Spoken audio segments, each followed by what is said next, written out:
jerk. You know it's time to get this work. The real raw, gutter, uncut, cold.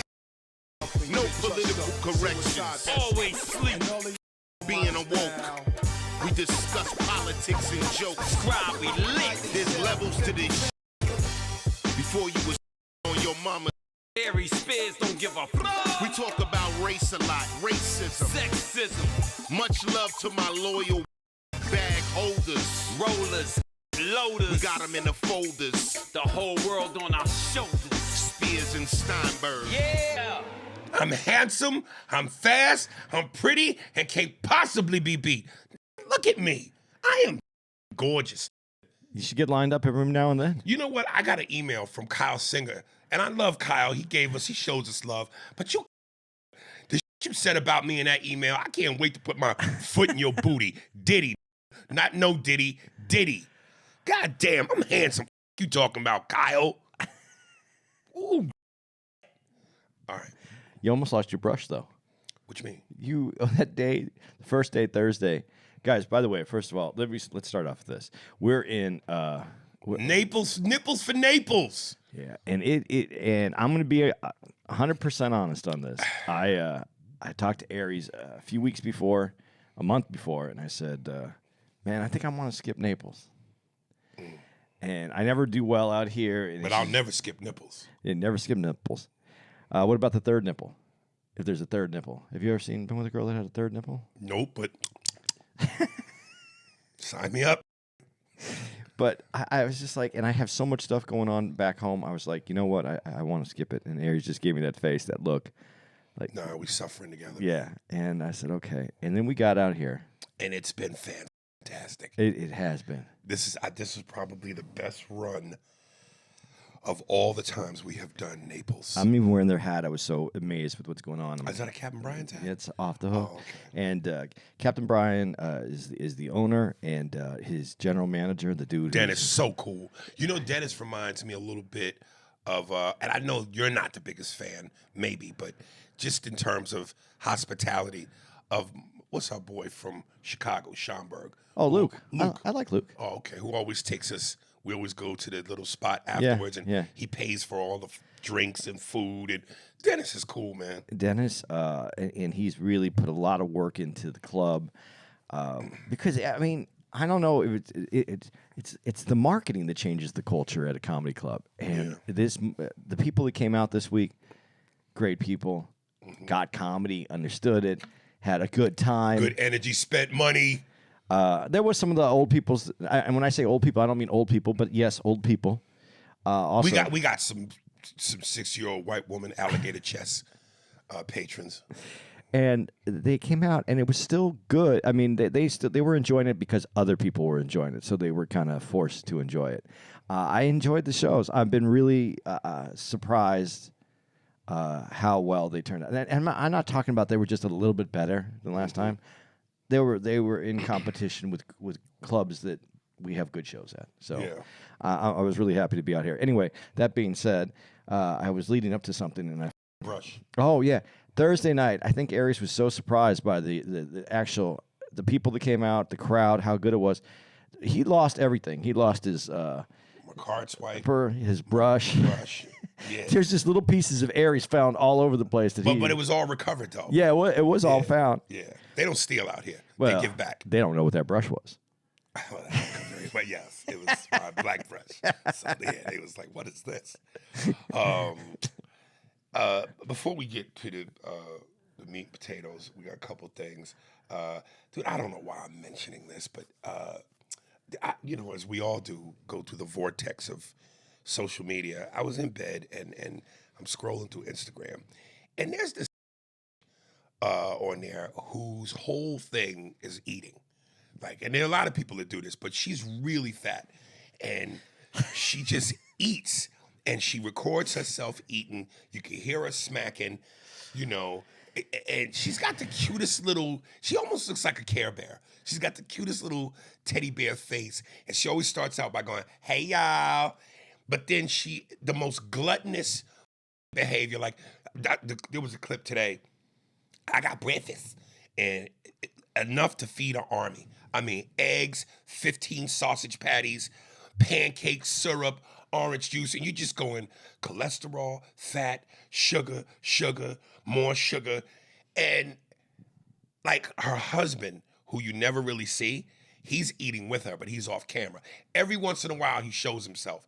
But all he ever says is, like, she'll start eating, and she'll get sauce and all over her mouth, and it'll take her a minute to wipe her mouth, and she just smacking. And she'll say to her man, baby, how it is? And he just goes, it good. That's all he says. It good. And I went, I hope that's their T-shirt. dude, let me tell you, I said if Mad TV was around, me and Deborah would have definitely spoofed them because they're characters. But I just went, what part of the Alabama backwoods, Mississippi swamps is you from? Because when she talks, she goes, and when the food good, she can do a little dance. And she go, it bustin', it fire, it good. Baby, how do you eat good? And I just went, these two are the very definition of 100% pinpoint accuracy of. And the one or two times he's shown himself, this has the longest, dirtiest fingernails. He's not from Detroit, but he got, Andy, these be out like, if this, like up here, like if this my finger, the nail go this long. What's the next biggest city to Detroit? I don't know, but this is Chicago. No. I'm just saying. Niggas from Chicago, no. From Chicago is smooth and got style and swagger. This, I'm telling you, these are some Southern, I don't know what part of the South, but dude, I'm talking woods, swamps. These are the two of the most uneducated I've ever seen. If I was a grown man, you know how embarrassed I would be? You talk like a child. That's something a toddler would say. That's their accent. How's those silver dollar pancakes from IHOP? It good. You're a grown man going, it good. It's their accent. Don't say that's an accent. That's stupidity. No. Having an accent is one thing. Being uneducated is entirely different. That is not an accent. That is uneducated. There are from the South who have accents who are highly intelligent. Yes.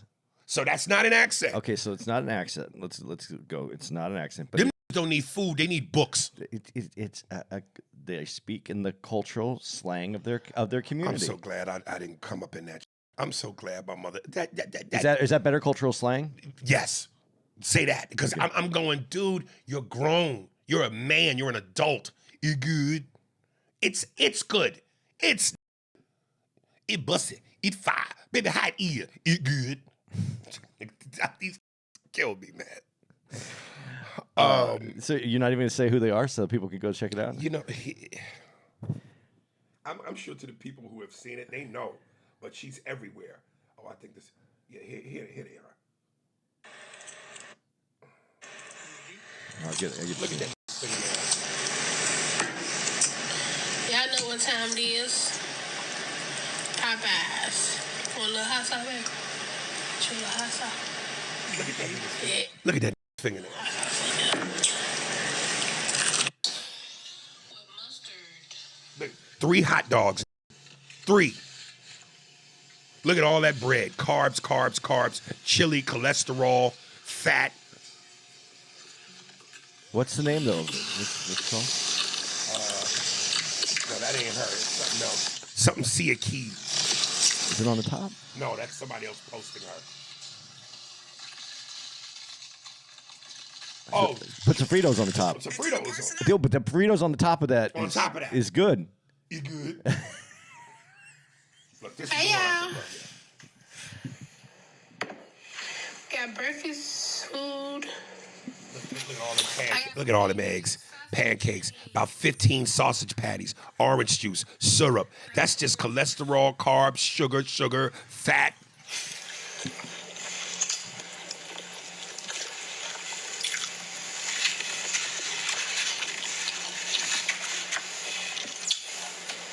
All that smacking.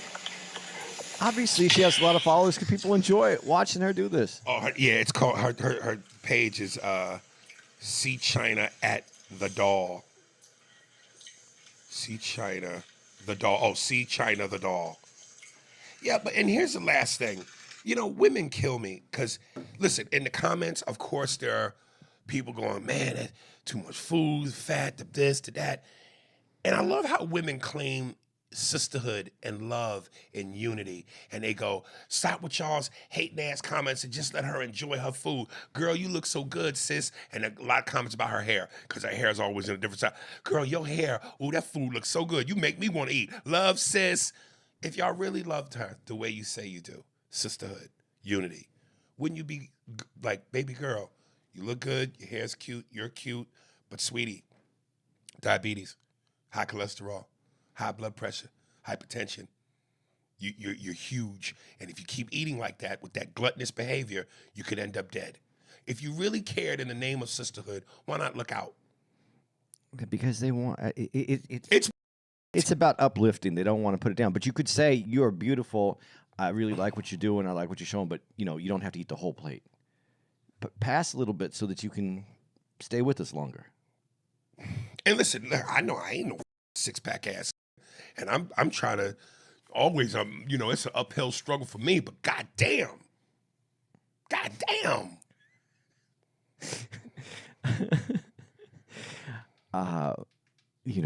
I can't. Let's jump on. I just can't. I can't anymore because it's just everything is a problem. You know what the name of this podcast is, right? What? Everything's a problem. It good. It good. That's what go. It good. It good. Bill Walton passed, man. Yeah, that was.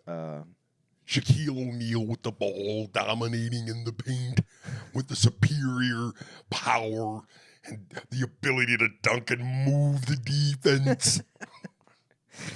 Dude, that motherfucker had doors for teeth. And it was long. I met him once at this in San Diego. They have this action sports show, and he was there, and he was just the nicest guy. And you don't think about it when you meet someone, and we're all a little. This is when I was younger. This is probably good 20 years ago, maybe longer than that. But you just meet him, and he's young, I'm young. It was just like, hey man, whatever. You're funny, you're tall, you're cool, whatever. And then you forget the dude was just the nicest dude. He didn't have to walk around doing the shit that he was doing and being cool to people and signing autographs. He was a hippie though. He was a little bit of a hippie. Yeah, he was. And we did that. We watched his doc. Did we talk about it on here? No, I didn't watch it. Oh yeah, there's a doc. Really? Yeah. I never saw anything on him.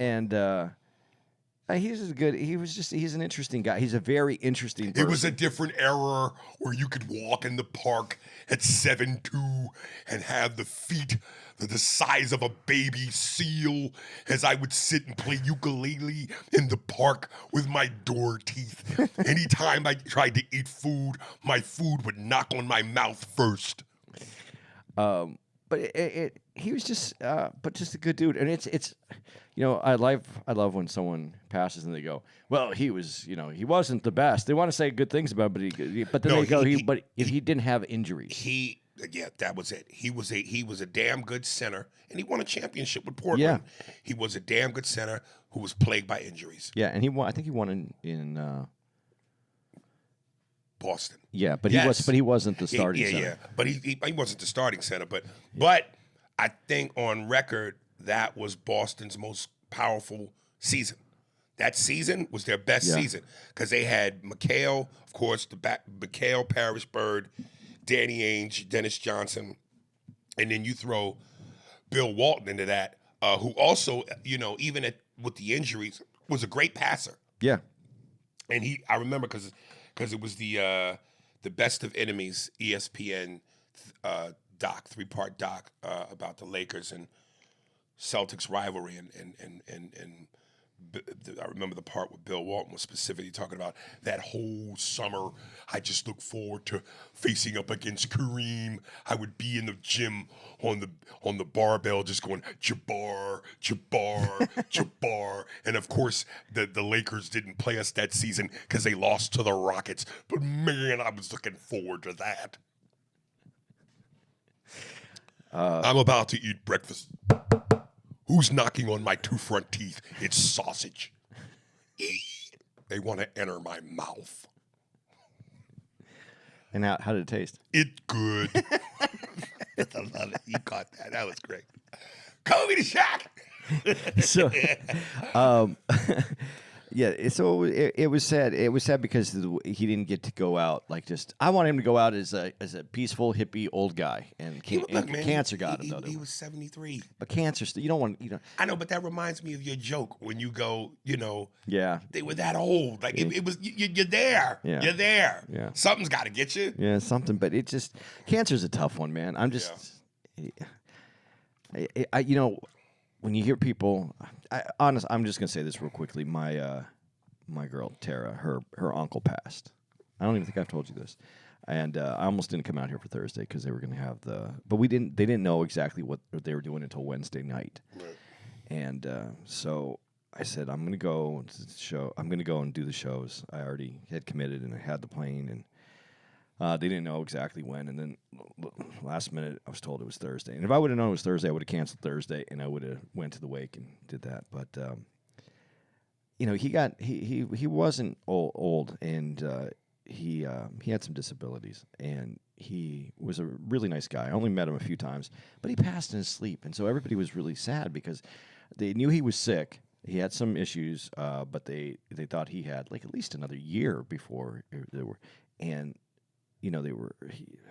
I won't get into the whole thing, but he just. They went home. Everything was supposed to be fine, and he died in his sleep. And I was like, everybody was kind of talking and upset, and you can't say to everybody, "Yeah, but he died in his sleep." It's peaceful. Peaceful. I mean, what if he would have went on for another year, but then it would have been a horrible. Yeah. And I'm not trying to minimize it. I'm just saying, yeah, everybody feels their pain in a different way. But the first thing I thought was, wow, at least he was going through all these. Issues because of his special needs, and to go in your sleep and not have to deal with that, I was like, not that it's better when someone passes, but I think it was the better way for him to move on to the. Like when Richard Pryor said, "My daddy died," that's the best way to go. He came and went at the same time. I think that David Chase is redeeming himself because as much as we didn't like many Saints of Newark. There's a spinoff coming to HBO Max. James Gandolfini's son playing Tony. But you were on him saying that he didn't deliver. He didn't. But this could be the rebound. I think he did deliver because I think the guy that he was playing. When I tell you he didn't deliver, he didn't fucking deliver. No, he wasn't. I was watching from heaven, and I said to all the angels, terrible. Tony wasn't as a young man wasn't built for the job that he developed into later in life, and I think he played that character perfectly. Yeah, but when we tune in to see a certain type of genre of film, you got to give us what makes that genre, and that is a mob story. That give us mob, and they didn't give us a lot of mob. I want to see mob. What you want and what David Chase determined that you were going to get were two different things. He gave us a whole movie of the Sopranos ending. Well, a big what the was that? Yeah, he what he did is he opened a restaurant, and you came in and sat down, and you thought you got a menu, and he was like, "Nah, I'm going to tell you what you're eating." We don't do menus. You come to the Aries, we're going to eat whatever the we give you. That's exactly what's happening. We don't sell hot dogs here. We took out the bleachers fucking years ago. Then take off your hat. Do me a favor. Show me a nice bottle of wine. I can't wait. I really wanted to deliver. And they said from what I read in the description. Basically, and they alluded to this on the show that he's basically raised by Paulie Gualtieri. Yeah. Whoever's gonna play Paulie, if they use the same people from the many Saints of Newark, that's kind of what the story. It seems like that's what they want to do, and it seems like they didn't. Like I think David Chase could have cast more stars in like more bigger names in the characters. Yeah. But if he would have and he would have went back, he wouldn't have been able to get them because the timing and they have other projects so I think he's playing this very smart. Come on, man, don't let me down, man. I don't think he's going to. I think it's going to be good. Don't let Daddy down. This is a big one. You got any more on that? Because I was going to tell you something. Not anymore. I tell you, I'm the boss of course. Shots. We talk all the time about. Somebody do your dirty work. No, I'm sorry. Go ahead. We talk all the time about like things that happen. We should have a segment. Things that happened because of Aries, or things that went wrong supposedly because of Aries, something like that. Oh, is this the? Yeah. Okay. And I'm not going to say what club it is, only because I never talked to him, Uh-huh. and I think I can be more honest if I don't say what club it is, so that he doesn't. Because I didn't get a hold of him to say, "Hey, I'm going to talk about Right. this."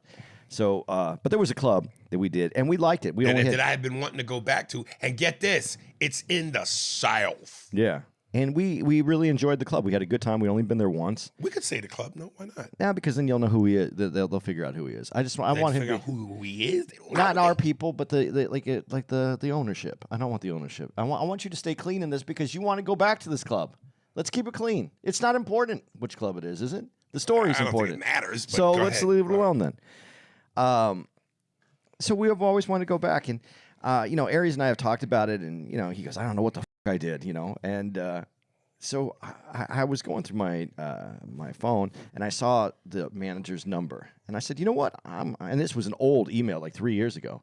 And I said, you know what? I'm just going to text him and ask him, hey, man, what's up? Really like the club. I'm sorry we haven't been back there. I wish we could. I hope we didn't f up anything. If you have anything for me, I'd love to come out. That's basically what I said. So I get this back, and he says, yeah. And I said, well, he goes, well, no, I don't. He goes, I thought you guys didn't want to come back. And I said, no. I said, we like the club. And he goes, oh, that's not the impression that we got. I don't really know what happened, but yeah, I just didn't think that, and he goes, I don't book it, but yeah, it just, I guess the feeling was that you weren't happy here. And I said, no, that's not it at all. He goes, well, I'm not there anymore, so I can't help you out, but you should hit him up and let him know because I'm sure they'd have you back. We really liked you when you guys were out there. He just said, we really liked Aries when he was out there. He didn't say me. So that was like earlier in the day. That night, I get a call, and I'm at dinner, and I missed the call. I didn't see it, and then I get a message, and it's him, and he says, call me back. I know what happened. And I'm like, okay, well, let's call him back. He goes, if you want to, you don't have to, if you really want to know. And I said, I called him back, and I go, yeah, man, what's up, man? I really want to know. And he goes, well, I was going through my notes because I kept notes. I always keep notes. I keep notes of everything. And I went back on the dates, and I was like, I knew that we liked you, and it sold well. The show did well. We had people come out. There was compliments. Everything was fine. But it seems like Aries didn't like us. Aries had some complaints. Aries said that, and when I picked him up in the car, he said my car smelled like, and that and that I seemed disrespectful. And I was like, really? And I go, that's weird because Aries has no issues with. I go, I don't think he wants to be driving around. If he were smoking while he was driving, he might say something because he wants to. He doesn't want any issues, but not if the car smells like it. That's what it is. And I go, I've been in other cars with Aries. He didn't have any problem with it. And he goes, I don't know. I got him in the notes, and that's what it says. And it wasn't because I said it. It's because the reason I have this in my notes is that Aries management called the management of the club, his bosses, and let him know that he was disappointed in the club, the manager, and the fact that it was disrespectful and unprofessional. All right, a couple things, as you would say, to unpack here. First of all, this is complete because, and when you kind of told me a little bit, the first thing is this. Whenever it's in my contract. The only car I'm in outside of when the club owner or whoever the manager is comes to pick us, me and you, up from the hotel, take us to the club, afterwards bring us back. That's the only time I'm in the car of anybody from the club, be it the manager or the owner in their personal vehicle. Unless it's press. And even then, I'm in their car. Yeah. And 99.9% of the time, you're with me then. Yeah. Any other time, to and from the airport, I have a town car service picking me up. It's in my contract. Yeah, and if a town car service picks you up and smells like and the dude is disrespectful, that's a whole different story. Yes, and that's never happened. So cut to, let's eliminate that. Let's process of elimination. So I'm saying that to say every single time that I've entered the car of someone from the club, you're with me. Yeah. Do you recall me doing that? I never have even heard you complain about it. And we've been in other cars that had an odorous smell. Right. And you never said anything. You never even look at me and say anything. That brings us to my second thing. I smoke. Yeah. Why the would I have a problem with? So this is why I said to you, I'm like a Bigfoot legend. Like once the ball is rolling, it's an avalanche. He did this, he said that, and half the time, more than half the time, almost all the time, people are talking out of their ass or they juice up the story and add that never happened. Thus, the legend of Aries. Well, see, the adding that never happens is the part that I. Hold on one second. We're getting a knock. You don't have a do not disturb when you do? I didn't put it on. I forgot. Oh. Because I told her to come back. I forgot. Eat good. You can't do it now. No, sorry. It's okay. Thank you. I'll do it tomorrow. Thank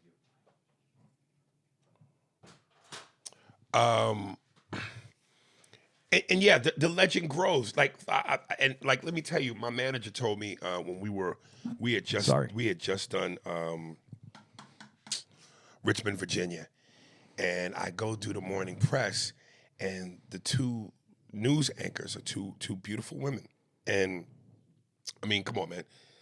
99.9% of the time, when the females are the news anchor women, they don't wear pantsuits; they wear dresses and heels. And of course, I'm doing the interview. We're laughing. We're having a good time. And at one point, towards the end, I say to the two beautiful ladies, "Hey, I just want to let y'all know, man, y'all leg game is vicious." And they both chuckled and laughed, and we took pictures afterwards. Cut to, I'm talking to my manager and agent on a conference call, and they go, "Oh, Aries, by the way," and listen, we did well in Richmond. Yeah, real well. And we almost damn near sold out of all the shows. But we didn't. And they go, yeah, they never aired the news piece because one of the ladies was upset about your comment and kind of felt it was sexual like harassment. And I went, wait, what? They laughed. They enjoyed it. We took pictures. So what the fuck? And had they shown the piece, maybe we would have sold out of all the shows, but still did phenomenal regardless. But yeah, I would have rather them showed the piece. But I just went, Jesus, man. You can't say shit. And even my manager went, what did you say? And I said their leg game was vicious. He said, over that? And what me up is, you know how many times I've seen Tracy Morgan do those same shows with his shirt off and says to one of the girls, I'm going to get somebody pregnant. Now, if they got husbands, boyfriends, even though, again, they know it's Tracy Morgan, he's a comedian, he's being funny, I'm not trying to validate that as being a bad thing, but I'm just saying if they have boyfriends or husbands, maybe they might feel awkward about that or want to be protective of their man's feelings.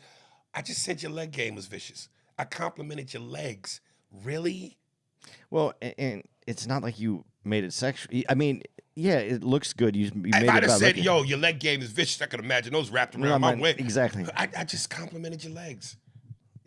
It's early in the. This is also early in the morning too. There's a time for compliments? No. I'm saying this is how I feel about it, and I might be wrong. Ladies, let me know. But in the morning, I know from having a mom and having to go to work, and in the morning while you're trying to rush out the door, get everything done, and put effort into looking good because you're going to be on national. My mom wasn't on national TV, but you're going to go on in front of people, and you want to look good. You want to be sharp. You want to be on point. You want your game right. You put the extra effort in. You run out the door. You try to get to work. Maybe you're dropping off kids. Maybe you're doing something. And by the time you get there, you don't even feel great about yourself. And someone walks in and go, "Hey, your leg game looks vicious." Why is that now sexualized, that you in your head would sexualize it? No, it's a compliment. You look good. You put a lot of effort in today. You're also a public figure on the news where people are looking at you, and you let them know that they look good on the news. It's part of this industry is presentation, and you validated it. If they didn't like it, and then to laugh and take pictures, that's one thing. But see, I don't think that it was them. I really don't think it was them, and this is why I said this. I lost the best job of my life when I was before I ever started doing comedy. I was just a dude trying to grind, trying to figure out what I was doing. I had a great job in Arizona. It's the best job I ever had. Paid well. Was Monday through Friday. They were open on Saturdays, but I didn't have to be there. They were closed on Sundays. It was 9 to 5. Man, I was back home. I had just had my first kid, and so my life was it was setting up to be great. And It's in retail clothing. I worked in women's. I started in men's, but worked in women's for a lot of companies. And this was the best job I could possibly have in Phoenix at the time. And we just had a customer that was really needy and always needed alterations, and it always cost us a lot of money. More alterations, more cost, and we were trying to. I was there, and they told me some of the problems they presented to me, and I was trying to minimize some of these problems. And she was a great lady; she was super nice. Came in, wanted some alterations, and she was probably mid-30s. I don't know. It wasn't even important to me. It was just that's about her age, and I'm just saying it because it will be relevant as I say this. So she comes in, and she's like tried on something we had altered, and these dresses were expensive, so this is probably like $700 worth of alterations. And she's like, well, I just don't know. This looks here, and maybe a little here. I don't know. This just doesn't look right. And I go, you look great. It fits you fantastic. She goes, well, I don't think I look like the model. So she opens the book up because there's a book with the picture and the model from New York with the lighting and the whole. And I go, are you kidding me? I go, you don't think this dress fits you as good as it fits her? And I go, and look, she doesn't even have your guns, the little vein right there. I was just complimenting her to make her, just let her know she looks good. She's competing with the model that has lighting and everything, and she's probably 18, 19, and she's 35, and she's, in your word, look vicious in it. She was working it right. And there was no sexual innuendo. I just said, you got those little guns, you're working out. I go, she don't have that. She laughs. She goes, oh, you're so nice. And I saved it. Didn't have to do a bunch of alterations. She goes, oh, this is going to... And I said, we'll take care of that. No problem. Anyway, I get a call. Basically, I'm pretty much out of that job because of that. Somebody told on you? Someone there, who just didn't like me. Yeah, didn't like me because, I was holding some of the salespeople accountable for what they were doing. And she goes, and they called and they said that I was being sexual and flirtatious with the man with our best customers, and that they were afraid they were going to lose their customers. If anything, you are helping the sale. I was helping the sale. I was helping. I was saving money for unnecessary. I mean, if the dress looked like on the lady, I would say, hey, no, we got to alter this because we can't have her going out there looking like this. We're talking about imaginary things because you're comparing yourself to somebody else that has magic lighting, magic people pulling things, doing different things to make that dress look perfect for a photo, and you're just walking around in place and you look great in it. So let's stop the silliness. And but you can't win because, like you said, I don't think that those ladies had the problem. I think someone there heard you, and someone threw a fit about it because her legs probably weren't vicious.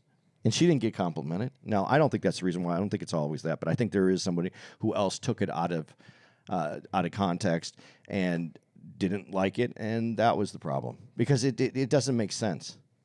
You're an on-air personality. Of course you want to look good, and a compliment is a compliment if it doesn't come with like a drooling person or someone saying, those legs, your leg game is vicious. Man, I imagine those legs. Just even that would be like, what? Right. There's a sensitivity where we can't say anything. And in the episode that we're going to talk about, we have coming up that we're going to talk about, I have some notes about that because there's some. It doesn't seem like it's going to pertain to women, but because of a moment in this doc that we just saw, there's a moment that comes to women, and I want to talk about it. Kevin Spacey, Masked. Off the gate, and this is somewhat reminiscent to me of the Bill Cosby doc, because you just have a slew of victims who are doing on-camera interviews, and they're all basically giving their testimonials in regards to the monster and the sexual deviant that Kevin Spacey was/is. And right off the top, they open up with showing a scene from House of Cards, which now you're making me want to see because everybody keeps talking about how great it is. It's great. But this guy played like, when he first got there, he didn't really have a lot of lines, but he just played one of the security detail. The second season. And once his one really moment, he comes and whispers something into Spacey's ear, which Spacey has to excuse himself from this meeting he's having because there's a certain sense of urgency based off of what this guy told him. cut to the guy goes, so we exit the scene, and as we're on set but offset, he just takes his finger and just rubs the head of my, like, in his pants. And for him and for me as watching this. He said tickled, by the way. Tickled, I yeah. just think the word tickled is funny. Okay. This was a big what the moment. Obviously, if you're in that dude's shoes, what the but as I'm watching this, my what the doesn't just come from the action. It's what the is Kevin Spacey thinking? What are you thinking to make you go, this is okay? Unless this dude gave you a hint, maybe when he whispered in your ear, he didn't really, because you didn't hear what he said. You saw him whisper, which means he probably didn't say anything, but that was his job within the script to get Kevin to leave the moment. Maybe if the dude really whispered to you, I want to suck your Mr. Spacey, something to give you the green light. But if he didn't do anything, what are you thinking, dude? And I guess that's the beginning. This is what the story's all about. What was he thinking?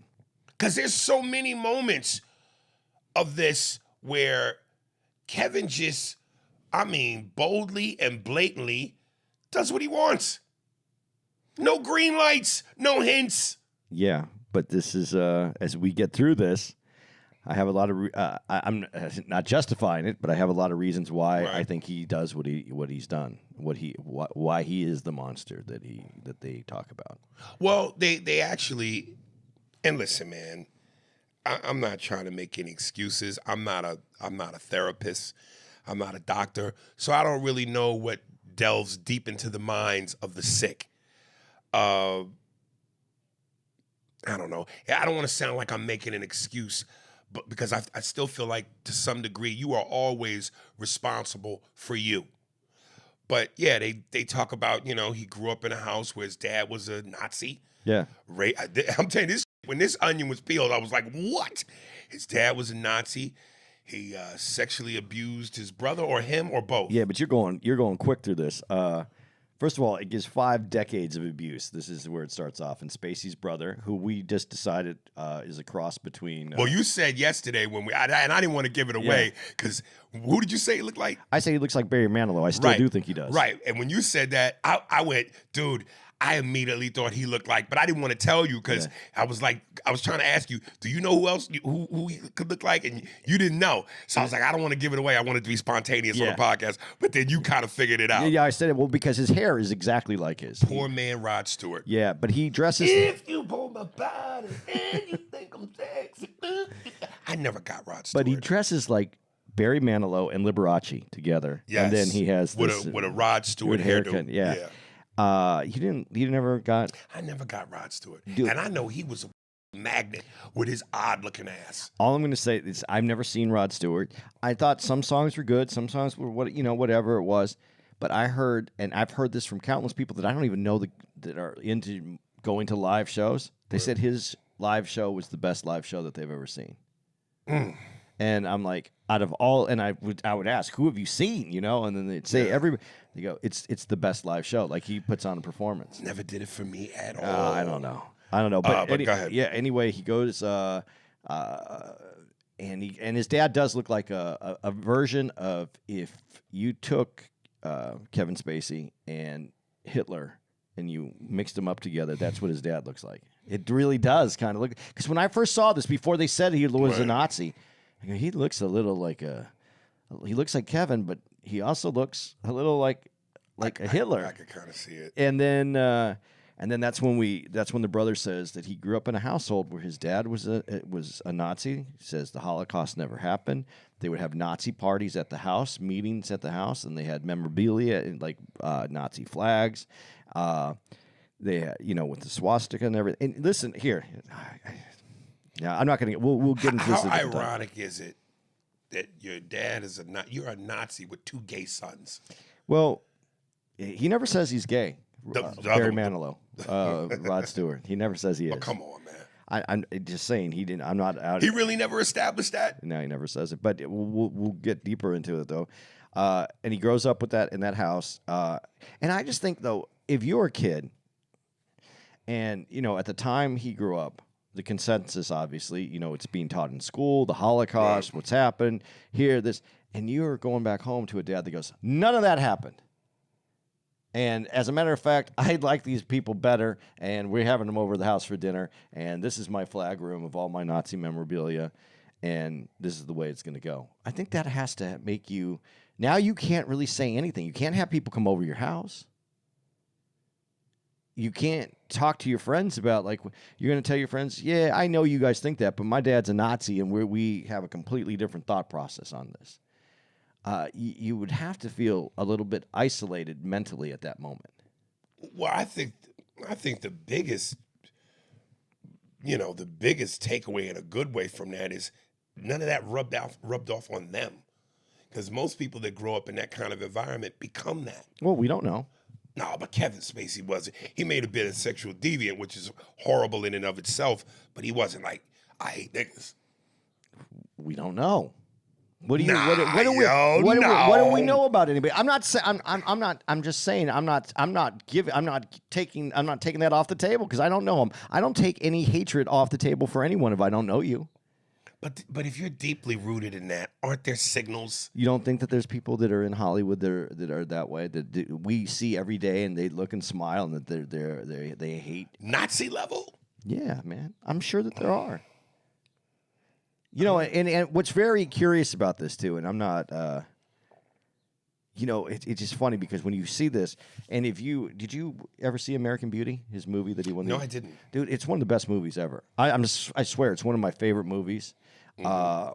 I love this movie, and I love the line where they said Steven Spielberg saw that and he goes, "This is one of the greatest movies, and it's the reason why I make movies. I want to make movies like that." And in it.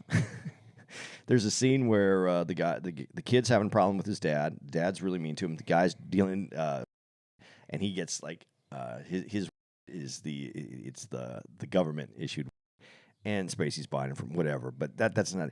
But he has a problem with his dad. His dad's a Marine. The Marine comes over, and there's a big fight going on, and the Marine the kisses Kevin Spacey, and Kevin pushes him away. He goes, "No, you know what's that?" And he goes, and he turns around, and he leaves. And the kid is showing his girlfriend a Nazi plate that the guy has in his house. This is in the movie? In the movie. Right. So it's very reminiscent of everything that's happening here. And I don't know if that's by happenstance or if there's a moment where we're trying to find out why is the kid getting in trouble with the dad, with the girl, and how do we set that scene up? And he goes, and I could just imagine, like, Spacey goes, well, what if... he had a Nazi plate in his house and wanted to show it to him. Right. I mean, where does that come from? And how does it match up with Kevin's life? They don't even talk about this in the doc, but I mean, I'm just like, how does this happen? Like it's almost too coincidental. Yeah, it's right on. It's right on there, and there's the as we delve into this. Well, it's funny too because as each one of these guys tell their victim stories of dealing with Kevin, it almost reminds me a little bit at a time when Patrice did the Charlie Sheen roast.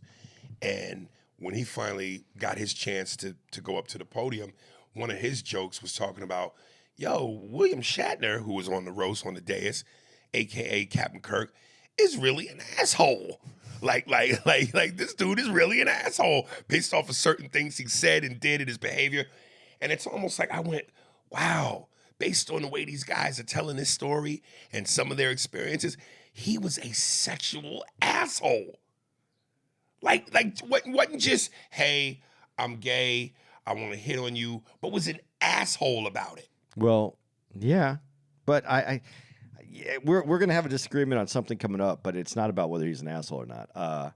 The brother talks about, though, that the dad started getting deeper and deeper. He had a riding crop, and he started beating him with the bride. Like, he would just beat the kid. He didn't beat Kevin. Right, and then I was wondering about that. Like, but the brother's name's Randy, by the way. Okay, what is that about where you beat one child but not the other? Because you see the oldest as the one that you can discipline, and the youngest one's the baby. That's the only reason I can come up with that. Or maybe you just like the one more. Maybe I was going to say favoritism. Yeah, well, yeah, because I do think as as Randy got older, I think he was probably a little bit like he was the first one to go, Dad, Nazi. Dad, you can't. Right. This, there would probably be some disdain, and his dad wanted to beat that out of him. I mean, he was the first one to realize it. The youngest doesn't realize it, and then he says it. He said the older one says that Kevin would just see his dad getting mad at him and would assume that he was doing something wrong, not that the dad was doing something wrong. You think he slapped him like this?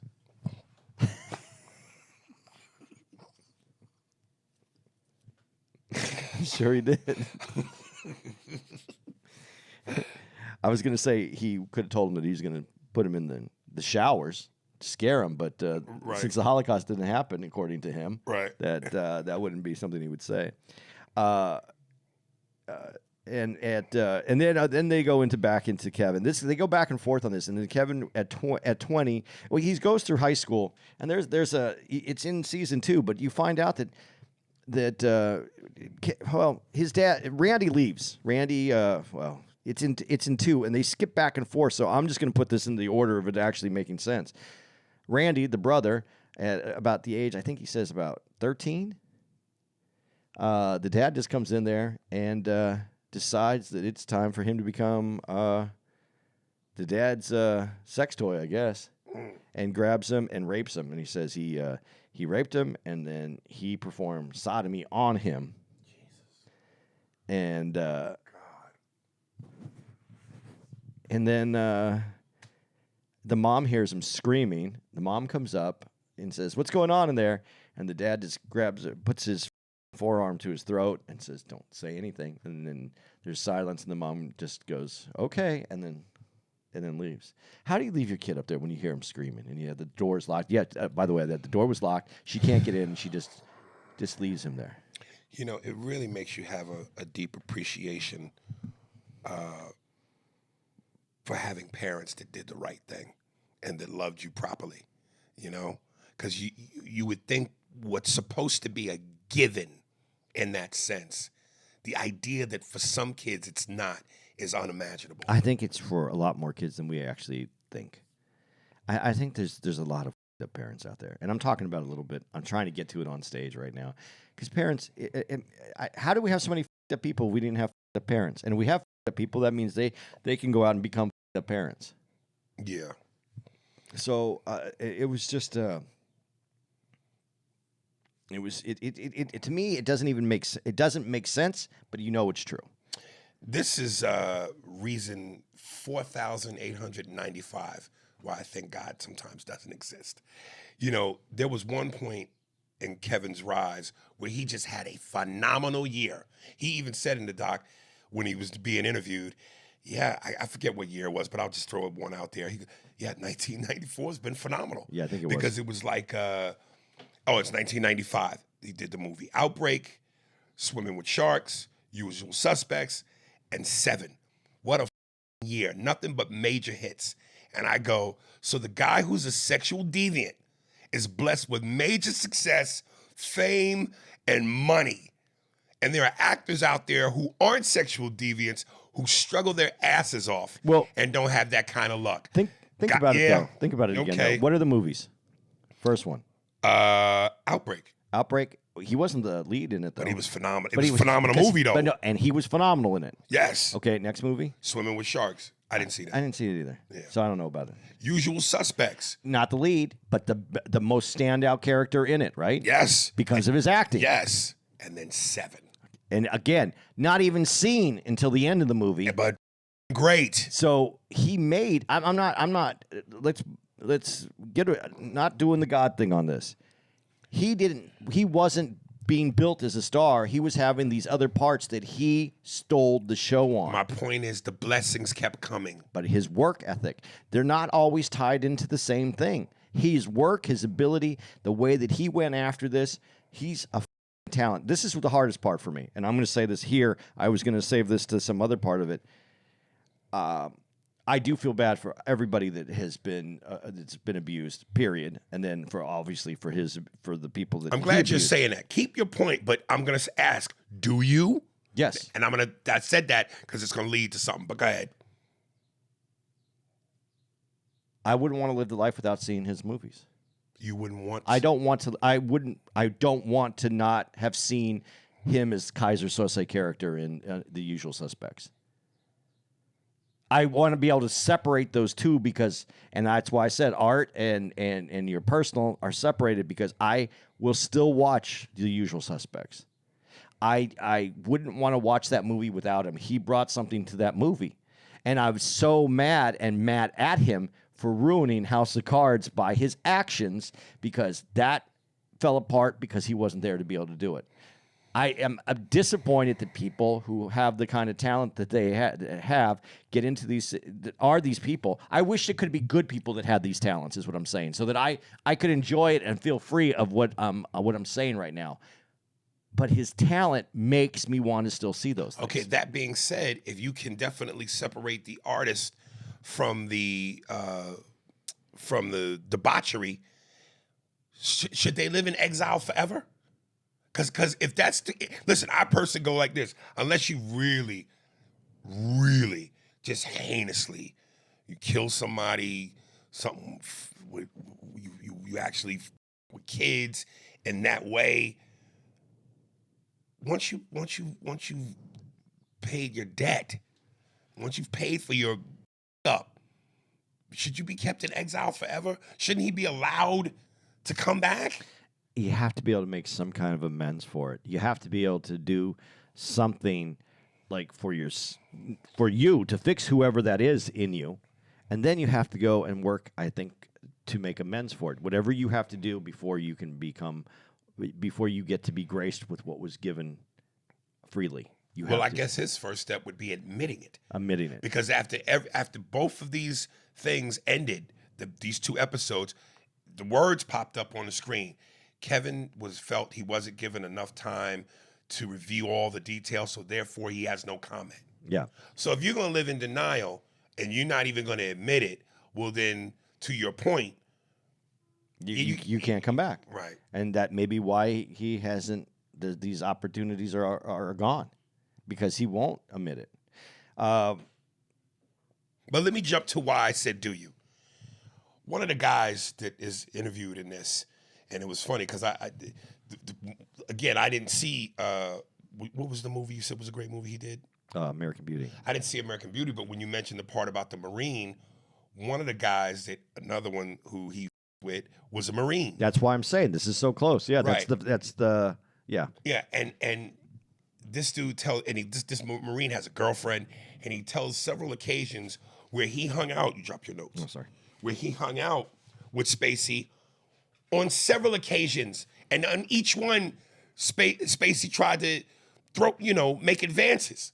So this dude already established, I let Spacey know I got a girlfriend, I'm not comfortable, I didn't like it.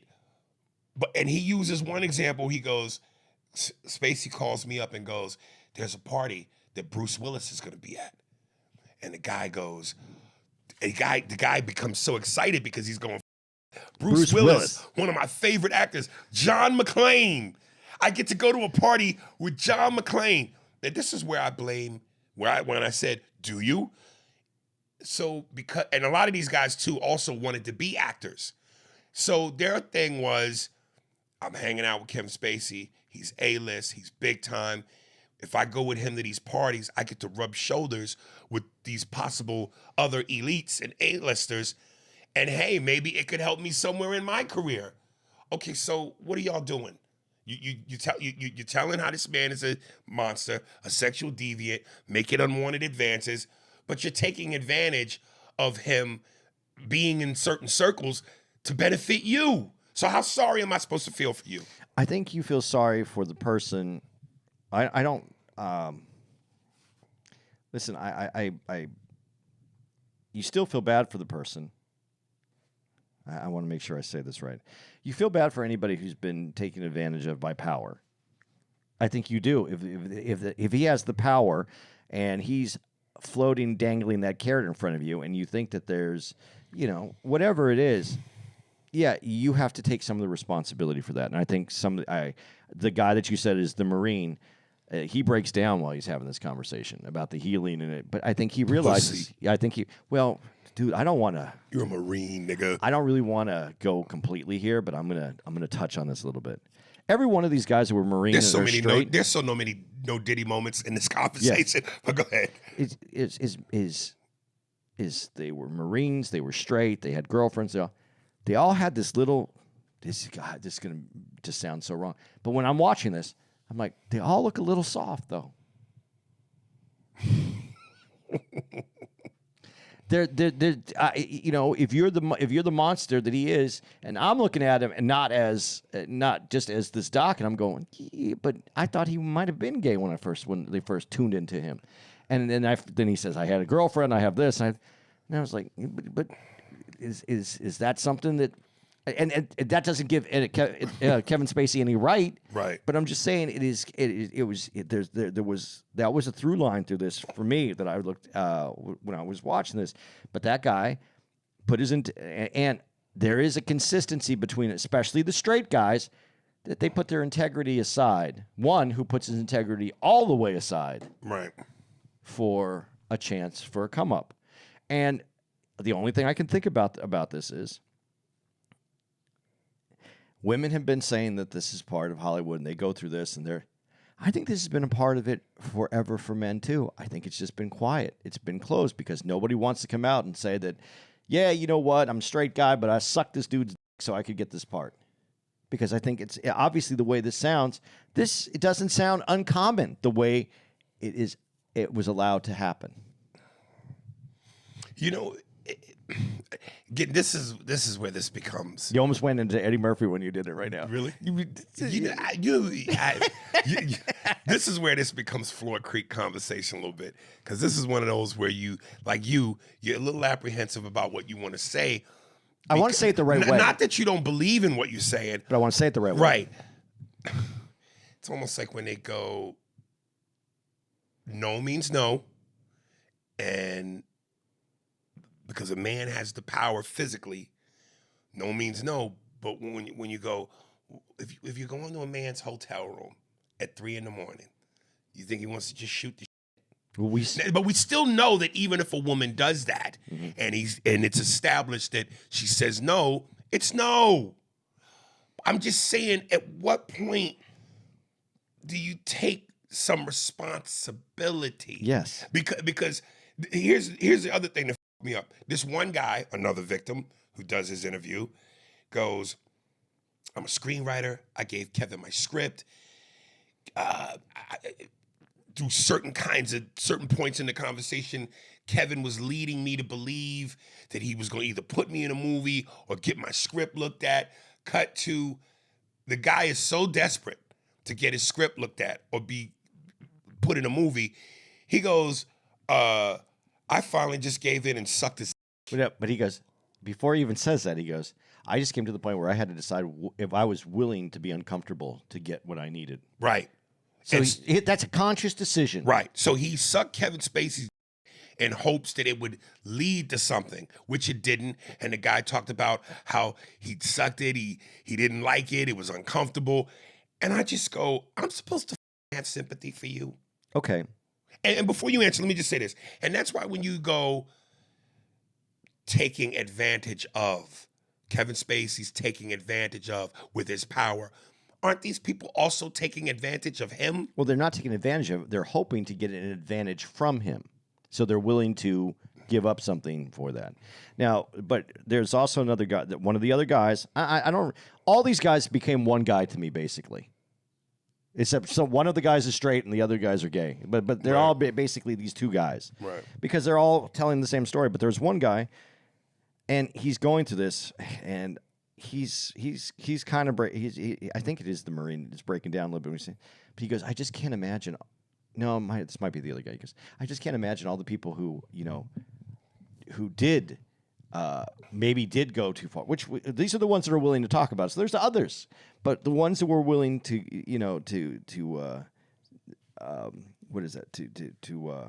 break their moral vow, whatever, however you want to say it, but what they felt was right, and to go further than they wanted to go to get something, and they got nothing from him, and they're how much? And then he says, how much worse do they have to feel? Well, no, you feel bad because you did something that broke what you felt was important to you, not because you didn't get anything. You were an idiot to think that you were going to get something because you broke your value, what's your core. That's like saying, and this is where we have this race problem in here, is where people don't stand up for what they believe is right. So because you think you're going to get a little advantage in Hollywood, you deny what you think is right, and you go past it. And then you think that that's just on him. No, that's also you broke your character. You're part of that. So yes, they do have some culpability in what happened, but that doesn't mean that the person with the power who's dangled that carrot, trying to lure the little mouse into the trap, and he did that. Is it a carrot they're dangling? It's for the carrot, not for the mouse, but for the carrot is what they say when you put the carrot over the. No, I got it. I'm making a joke. Is it the carrot they're dangling? No, I don't think he was dangling as much as he was stroking it and trying to get them to put his hand on it. All right. But you know what? I don't want to spend hours on this. I want to get to what I was going to say about Kevin, because we're going to go over a bunch of other stuff, but the issues. Obviously, his brother leaves. Kevin's at home with the dad. We know what happened to Randy. And then there's this scene. The first one that gets really talked about is the guy who Kevin's at Juilliard now. He's doing Shakespeare in the Park. He's in he goes in to use this office. This guy's in the office. The guy who's like one of the producers or something of the Shakespeare thing. Younger guy though, but out. He just came out. He's in New York. He's gay. He's just got into the point where he can enjoy his life. Kevin comes walking in, doesn't look at him, doesn't say anything. The guy's on the phone. Kevin's on the phone. Kevin gets off the phone. The guy gets off the phone. The guy thinks, well, that's rude. Not, this is kind of uncomfortable. I should. Stands up to say it, and then Kevin stood up and Kevin grabbed him, basically threw him down on the table, and then started to Yeah, and the guy just said, get off, and whatever, that whole thing. They talk about it. This is the part for me where I go, and they talk about being. I think that Kevin Spacey prefers men at this point in his life, as they're talking about this, and this is the consistent through line that it's with men. But at that scene, that's not about being gay. Man, that's about your sexual. You were trained sexually that you take somebody's manhood, that you remove it from them. You grab them. You don't give them the option. You take them any way that you want to. You use whatever power you have, whether it's physical strength or the power that he has. This is why I do blame him. That power that he has. But none of these guys said they were raped.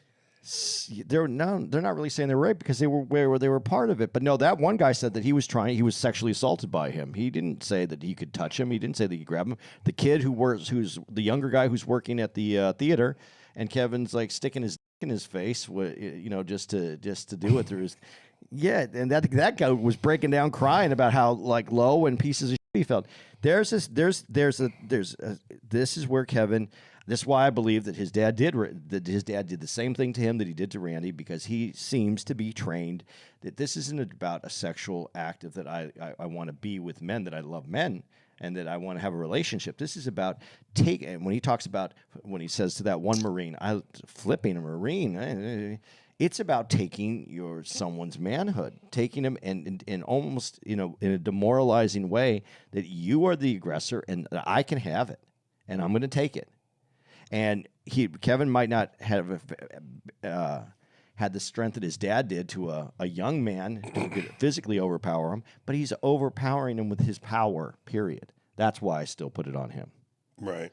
And that's what he was doing. That's the whole. I mean, we could go through a lot of other parts of this, but that's what he's doing. And listen, not to in any way take Kevin off the hook, but Kevin would use a little bit of the showbiz angle to lure these guys in. Yeah, because that's the power. And I said that to me is where it becomes straight predatory.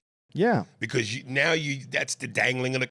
You're using Hollywood to go. Oh, you're. I remember one of the guys said he was whatever the Hollywood function was, and when he met Spacey just looked at him and went, "Who are you?" Yeah. But my thing is this: again, people, don't you have an instinct? Isn't there a keen sense of awareness when I go, what would make you guys not question why is this A-lister so interested in me? And I'm a nobody. Dude, You don't ask yourself that. Yeah, of course you ask yourself that, but you want to hope that you and I can say this honestly. I think this is true. You want to think that someone who is further along in the business actually thinks it. Like for our relationship, when you said there was one joke that I did, and you looked at me after I got off stage and go, "That shit was hysterical." Dude, I was like, oh, I need a mentor. This dude thought it was funny. He's this guy that has all these things that he's done, and he thought I was funny. I'm older than you, so I became a child to you in that moment, where I was like, oh my God, he thought that joke was funny. I worked so hard on this, and he thought it was funny, and he knows funny. He does funny. His whole life has been funny. You saw me that way? Yeah. Damn, I let an opportunity go by. That's disgusting.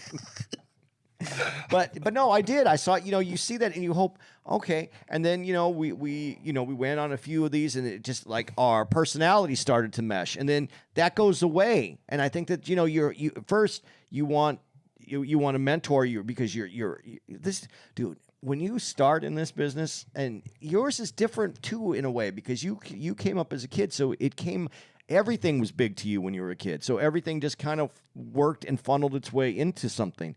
When you're like a guy that's in these guys that are in their mid to late 20s, this business, they put you at the edge of the desert and say, if you walk through this and you happen to survive, there's a beautiful city in there waiting for you. And if you know someone that's already walked through and they're walking by and go, I know the way. You're gonna go. I see what you're saying. Because, listen, and I'm thinking back to that night I first met Eddie Murphy at the Roxbury. If Eddie had said, hey, man, you're a funny, I would have been on cloud 9. And he, like I said, he kind of knew who I was. But if he had said, hey, man, take my number. Yeah, take my number. Let's go. I'm going back to the house after this. We're going to all chill and party.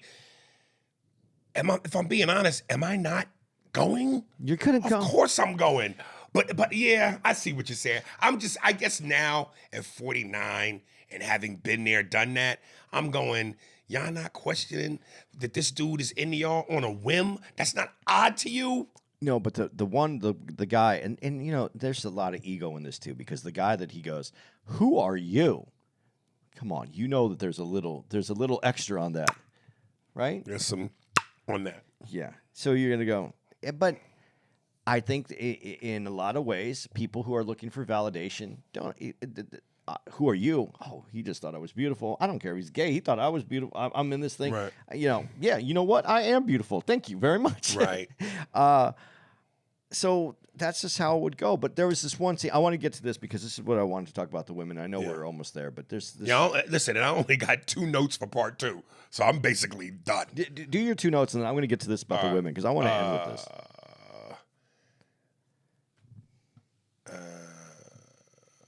Well, I wrote the UK actor Danny looked like a young Elijah Wood, and I know that dude Danny was a victim, but that was the one that cried. But he didn't even ask for it. He's just sitting there. He's sitting there, and Kevin Spacey just. Yeah, just so you guys know contextually, as he's telling his story, Danny from the UK, he's sitting there, and he's an usher. And Kevin Spacey needs to make his way past dude, and Kevin basically made it so that when he purposely shimmied past dude's face with his rubbing up against Danny's face. And so he could feel his excitement. His excitement. So in other words, Kevin had wood, and he put his wood to the ushers to Danny's face as he walked by. Hey, you look like Elijah Wood. Check out this wood. Yeah, there you go. No, and I just want to say that throughout this whole thing, what was kind of funny, and it's not funny because the people telling the story are people that had suffered abuse, but the ways that they try to say, Yeah.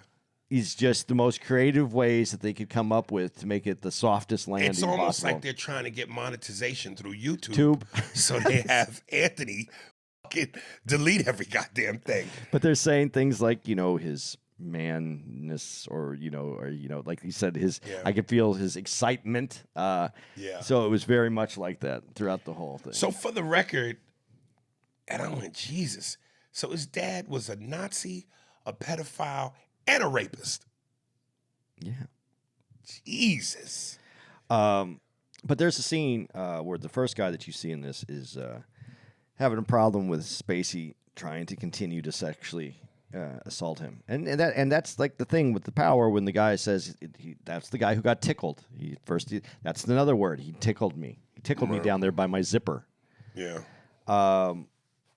But throughout his time on the show, this abuse is getting worse, and there's a scene where he runs away, and he said, "You got to hide me," and it was one of the women that were on the show who was also plays a security person on the show for the for the wife. Who is it? Penn. It's Sean's Penn. It was Sean's Penn's ex-wife. Madonna? No. Anyway, the actress. I'm sorry, I don't remember your name right now. I know you're not listening to me anyway, and I apologize. But if you ever did listen to this, and I didn't know your name, but you didn't listen to any of the other episodes, you would know that I forget everyone's name. Anyway, she's on this detail. She sees this, and she recognizes the problem right away. And so she ends up telling somebody in the producer or whatever that there's going to be that she thinks that there could be a potential harassment possibility, and she knows it's Kevin and says it's Kevin, and that was how it was supposed to go. And then there's this scene where they're talking to her, and this is what I wrote down, and I just want to see if I can get this out. Where they said basically that. Women see this. Women have gone through this. Women recognize the signs of this, and women. She didn't see him running away and it was cute and funny. She saw this as tragic and there was a problem. And I appreciate that women could see that. But what happens with women, and this is what I wanted to talk about, and this goes to what happened with you. There's another scene where they're talking about it and goes, well, women are used to this because it happens, and it could be just like a glance. Basically, I'm going to paraphrase: a glance, a hug that lasts just a little bit too long. Sometimes a hug that lasts a little too long. I've hugged a girl before, and I don't know if this has ever happened to you, but I hugged a girl who's having a problem. She was saying, and she just gave me a hug, and the hug needed to end. But she was still hugging me. Needed to end. She was still hugging me. There was a proper amount of... I get it. There is a proper amount of time for a hug. But she was having whatever emotional situation in her head or whatever, and she needed an little extra hug. She took the extra hug. I didn't feel assaulted. I get it that sometimes a guy might hang on a little bit too long. Maybe he emotionally is crippled and something, and it felt nice to have that hug, and he hung on a little longer because he goes, I don't want this moment to end. It might not be sexual. It could be sexual, but we as men don't put everything on that sexual. So if we hung on a little too long, if we looked at you, and I've looked at a woman before and not even looked at her anymore, like just been thinking, but I looked in that direction, and then they're like, why are you looking at me like that? I go, I'm sorry, I wasn't even looking at you. Not everything is sexual. So, yes, you do see it better than we do because, yes, it does happen. But it isn't every single moment of the day. I'm tired of my gaze being the problem. What if the girl that hugged you was so distraught that when she hugged you, not only did it last a little too long, she just reached down with both hands and grabbed both your cheeks. She wouldn't do that. Squeezed them. She would reach down by my zipper and tickle it. No. Because that's a little too aggressive. So what if she half aggressive? Just smoothly palm both your ass cheeks and squeeze it. It's not correct. While still sobbing and needing that hug. It's not correct. It's not? No. But, if sometimes people... the human contact element isn't always sexual. Sometimes it's emotional. And I'm not saying that you have to be someone's emotional doll so they can hug you for an extra tenth of a second. But when we're starting to get into milliseconds and you think that it's just that, that's why sometimes men don't hear women, is because you've detailed it out so small that this is you make that something that small a bigger problem. Right. And I'm not saying that you're not correct sometimes, but sometimes it isn't that. And I'm staying with that. Yeah, Randy was raped at 13 by his dad. Damn, I had that in the notes. It's just how do you your kid? And I know I'm demonetized for saying that, but he didn't rape his kid. I'm sorry. He didn't just rape his kid. He Sodomized. He sucked his kid's. That's what he says. That's crazy. How do you do? And the reason I'm saying this way because it should be harsh. You should hear it horribly. You should look at it, and when you see that guy's picture, you should go, "What is that?" But monsters are made, and I'm not giving you a pass. You're still responsible for the monster that you are. But who was the monster that came before that? And before that, and before that, this is at a place where I can't even. And where does that stop? How does that get broken? You get help because clearly Kevin's a monster. Well, his brother doesn't seem like the monster. He did this interview. He made some monstrous fashion decisions. He made some, but his house wasn't my style. But you could tell that he has done well, doing something in life. He did all right. I mean, the house is nice. It's well decorated. It's not my style again, but you could tell it's not inexpensive stuff that he had laying around his house. Right. So I don't know what his brother does. By the way, Kevin Spacey's name was Kevin Flower. Spacey's the middle name, but the brother took the name Spacey too. I think it was to remove themselves from the dad's name. Right. That's not talked about in here. I was disappointed that there wasn't another episode. I want some answers to the questions that I'm asking. Yeah. And again, I'm not putting this on any of the guys that this happened to. I do believe that the powers part is what was done to get them in this situation. But you do have to take a little bit of responsibility. Now, saying that, do they have to take responsibility when women apparently, the way this sounds to me, the reason I'm saying this, if it happens to a woman and a man does it to a woman, there is no responsibility. 3 o'clock in the morning, whatever it is, no, still no. Yes, everything about that's right. But isn't there a little bit of responsibility? Like we're saying that the guys should. It's somewhat as this is on them. Not saying that they're at fault, but a little bit. Does it seem less because it's man on man? Of course it does. But I think it's even more violent. I shouldn't say even more violent. I think it's extremely violent when I think that Kevin Spacey is not a predator. For him to come out as gay, and this is something I didn't talk about, he came out as gay after he got all these allegations, and that he was a gay man, and he wanted to say that at this time. That's because you're not a gay man. You're a rapist. You might be gay, but this is rape. This is aggressive. But this is why I'm thinking this is a weird line. Did he really rape anybody? Yes. There's others. These are the stories that we're hearing here. There's other lawsuits and other things that have happened that people are saying that I could just, listen. And what a horrible position to be put in the sense that if your dream is to be an actor and you not only get the job, you're on the set, but you're working with somebody as talented and revered as Kevin Spacey. Amazing actor. Amazing. And then you're put in that position where you go, if I say something, I'm fired. I'll lose this job. I'll lose this job. And in Hollywood, work begets work. I'll lose this job that could get me more work, maybe take me higher. I'm making the kind of money that I've never made before. All that could be going away if I say something. And I know to people who go, hey, man, your morals are more important than anything. Your character. This is what they call selling your soul.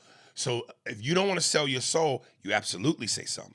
You absolutely get the fuck out of Dodge. There should be no hesitation.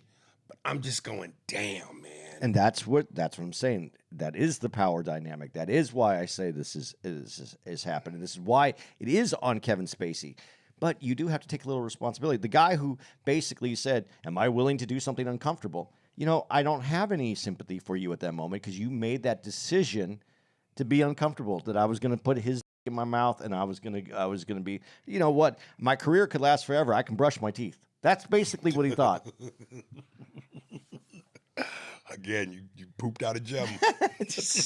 Brush my teeth.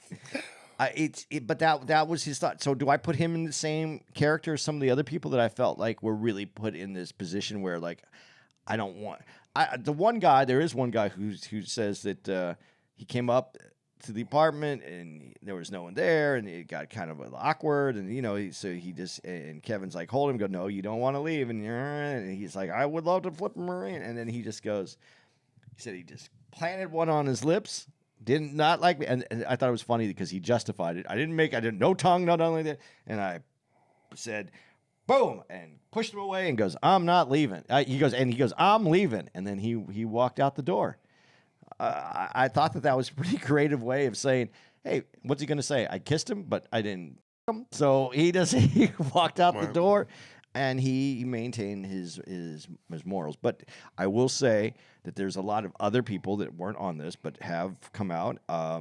I know someone personally. What? That has a career. Oh. And? Because of Kevin Spacey. They have one because of him. Yeah. Okay, I'm not going to ask you to tell me the person because I know you won't, nor do we need to. But are you at least alluding to they have it because they played ball?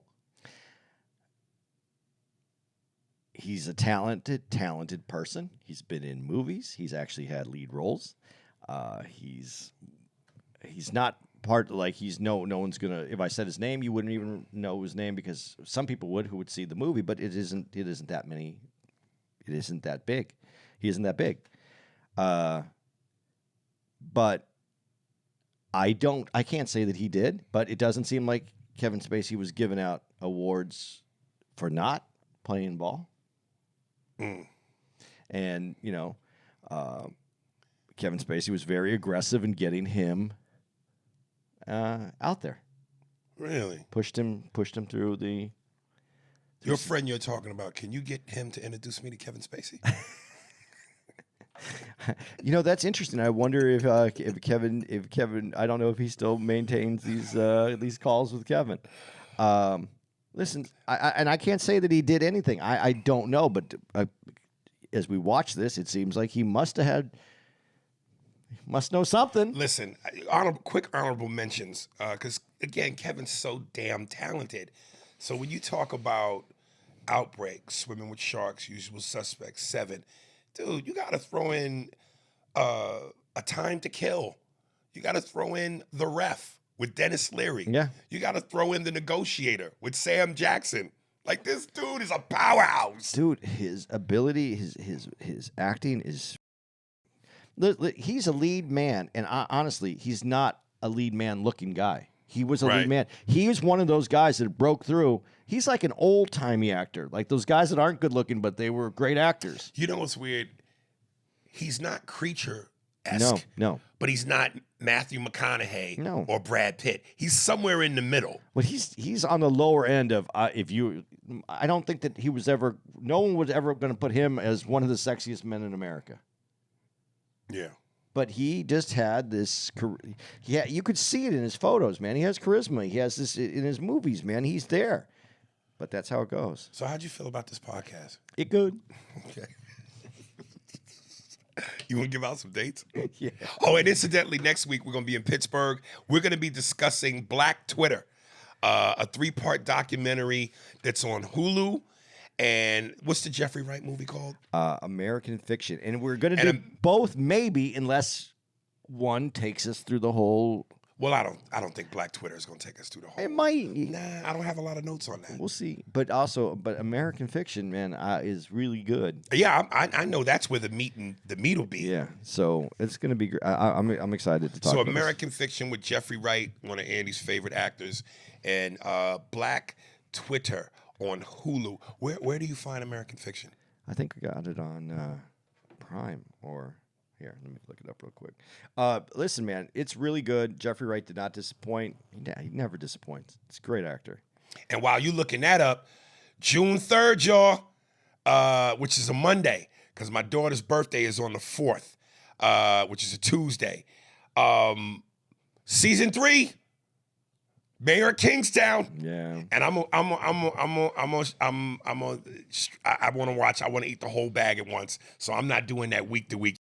I want to let this thing play, and I want to, when it's done, I want to go ham. American Fiction's on MGM Plus or Prime. Okay, and Black Twitter's on Hulu. So we're giving you a week jump start. Watch both, y'all, so when we talk about it, you already know what it is. Yeah, so you don't have to be mad at Aries for giving away the movie. Yeah. All right, man. Next week, we're going to be in Pittsburgh, man. We're there June 7th through the 9th. That's the Pittsburgh Improv. Let's see, June 13th. We're finally out there, man. We're in Austin, Texas. We're going to be out there. The dates at Cap City Comedy This ain't Texas. This ain't Hold'em. Lay your cards down. I'm going to come out to that. You should. That's awesome. June 13th through the 16th, we're at Cap City. We're also going to be out there the 12th. We're going to go check out Rogan's place, the Mothership Connection. Mother baby. And see how that goes, man. I really can't wait to see it. I've heard nothing but great things about it. I'm disappointed that I haven't been out there yet, so hopefully that goes really nice. Then June 22nd, Aries is going to be in Georgia. Georgia? He has a one-nighter out there, and I'm going to be getting married that day, so I won't be there, guys. I remember there was a concert called The Mothership, and it was going on in my mouth, and when it was time for the band to come out, my two front teeth would open up, and the Bootsy Collins band with George Clinton would slide out of my mouth as my tongue was the stage. You know, I could really see that as like the video.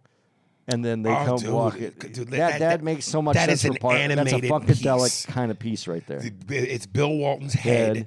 You hear the music, but you can't see anything, and he's grinning. But you hear whatever that music is, and then the two front teeth open up, and the tongue comes out, and the band is on the tongue playing. Exactly. What's a baby? Be awesome. Atomic Dog right there, coming out of his mouth. Yeah, you'd hear that right there. Yeah. Let's see. Then Aries and I are back together. June 27th through the 30th, we're going to be at the Helium in Richmond Heights, Missouri. Followed by July 5th and 6th, we're at the Omaha Funny Bone. Back at Omaha. All right. I like that one. And then we got a pretty nice run. We're going to be in July 11th through the 14th. We're going to be at the Irvine Improv. July 18th to the 21st, we're going to be at Cobb's in San Francisco. And then we're going to be at the August 1st through the 4th at LOL Comedy Club in San Antonio, Texas.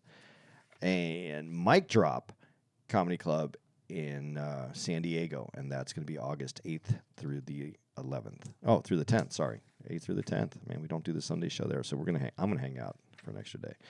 August 22nd through the 24th, we're going to be at August 22nd and 23rd, we're at Stand Up Live back in Phoenix, followed by the 24th at the Rialto Theater in Tucson. Guys, in Tucson, by the way. This is going to be a great show. I don't like the ticket sales. They're doing good, but Tucson, can you come out and support? Even if you like Aries, but, I'm a local boy, man. Can you come out and support the show? I'm from there. Yeah, I left, and I do think that I hate Speedway, 35 miles an hour down a 4-lane street. Yeah, I'll talk shit about Tucson, but it's still my hometown. I still love it. I love the mountains that surround the valley. It's a beautiful place, but get on those tickets. This is why I talk shit about you guys. Sorry. September 7th, we're at the Complex in Salt Lake City for one night only. And September 13th through the 14th, we're going to be at the Funny Bone in Hartford.